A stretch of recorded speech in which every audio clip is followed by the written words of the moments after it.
یہاں ایک بات مجھے یاد آئی، عنوان میں نہیں لیکن بات عنوان سے ٹچ ہے۔ ایک مرتبہ حضرت ٹیپو سلطان کے چھوٹے بھائی کو ٹیپو سلطان نے انگریزوں سے بات کرنے کے لیے بھیجا۔ جب ٹیپو سلطان کا بھائی گیا اور آنے میں دیر ہوئی تو لوگوں نے چغلی کر دی، سلطان تیرا بھائی غدار تو نہیں، اتنی دیر ہو گئی انگریزوں سے ہاتھ تو نہیں ملا لیا، انگریزوں سے ہاتھ تو نہیں ملا لیا۔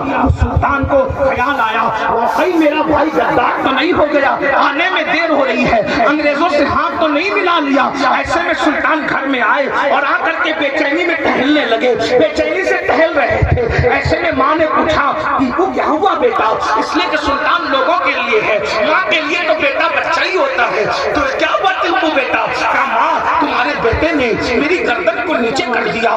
ماں کو غیرت آئی، ماں اٹھ کر کے کھڑی ہو گئی، کیا بک رہے ہو؟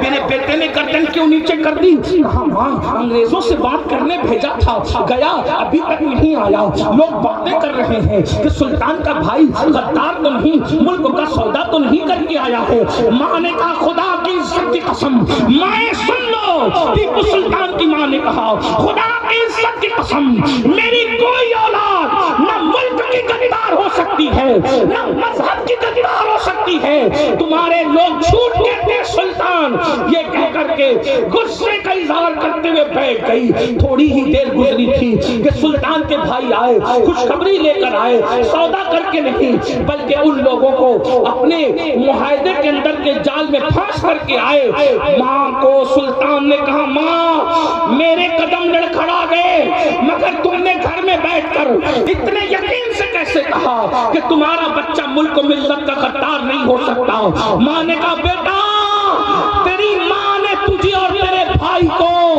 کبھی